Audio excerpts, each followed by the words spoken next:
Hello, this example is looking at how you can use cluster analysis to perform outlier detection. So this dataset is looking at the stock prices of the big four tech companies going back to the beginning of 2017. And in this heat map correlation view here, we're comparing the daily change in each company's stock price to each of the other three companies' stock prices, where every dot in the scatter plot is representing a particular day. So this is showing you here, for example, that Facebook, in this particular quadrant here, we're looking at Facebook versus Google. And you can see that their stock prices are very, very highly correlated. And they sort of fluctuate together. And you can see from the p-value that that is highly statistically significant. And that's also true for Amazon versus Google, for Apple versus Google, and in fact, all of them, as you look through, you'll see have statistically significant correlations with all others. And the reason for that is presumably because the same macroeconomic trends are all impacting these four companies' stock price in the same way. However, there will also be influences to their stock price that are particular to each company, such as earnings reports, media attention, and things of that nature. So what's interesting is to be able to find cases that deviate from these sort of trend lines. Where are the outliers? Because the outliers signify that something interesting happened to one or of the companies that didn't happen to the others. So one way that we can perform outlier detection is first by clustering all of the days. Clustering is a way of performing statistical groupings. So while in Tableau you can manually group data based on what's similar, such as these data points here, there are certain things, there are certain aspects of similarity that cannot be perceived visually when you're basing it on many different factors, such as 4 different stock price changes. So clustering will perform that grouping for you statistically. And then we can look at the number of days that get grouped into each cluster.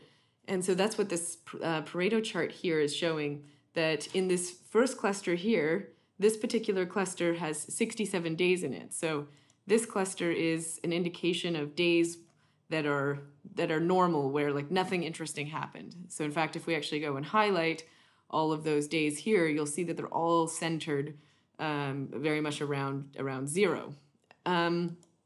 Whereas as you get to clusters that have fewer and fewer days in them, so sort of anything beyond sort of from the 90th percentile onwards, where you have sort of 3 days, 2 days, or 1 day, those clusters represent the outliers because nothing was similar enough to those days to be grouped together with it. So if we go and just highlight a few of these ones over here, let me just deselect this, right. Okay, so if we highlight these 4 clusters here, it's gone and identified the corresponding days and represented it on our time series view. And so then we could actually zoom into this and see, well, what actually happened on that day. And here you see that Facebook had a very huge drop on that day. In fact, a 19% drop.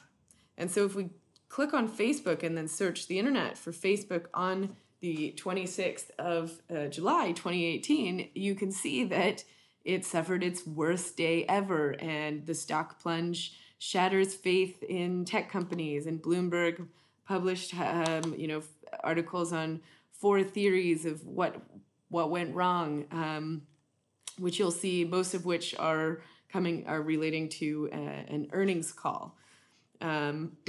So that's pretty interesting that this clearly shows that statistics works, and in fact, yeah, this is highlighting down here in each of the quadrants that particular day, where you see it's a huge outlier for Facebook. But not necessarily for the other companies. But then when you consider them all together, it is an outlier.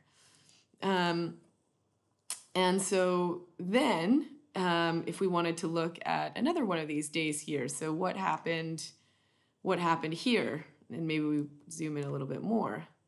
And here you can see again, Facebook had a decline. So what is that due to? Let's go search the web again. So now it's searching the web for the 12th of January. And you can see here on TechCrunch, Facebook stock dips after the platform deprioritizes publishers. So again, we can see it's identified that as an outlier, and then we also have this explanation in the news as to why. If we look at what happens around here, you're going to see there's a clear trend here. Facebook is the outlier in many cases. So here, Facebook had an increase of 9% in one day. So what happened on that day for Facebook? And if we go out and search the web, it is surging after crushing on earnings. So I found this particularly interesting, to the extent to which it is earnings of a company as opposed to, media attention that seems to drive the stock price the most. So all this to say, stats really works. This stuff is real. And so in the next video, we are going to go through and recreate this example from scratch.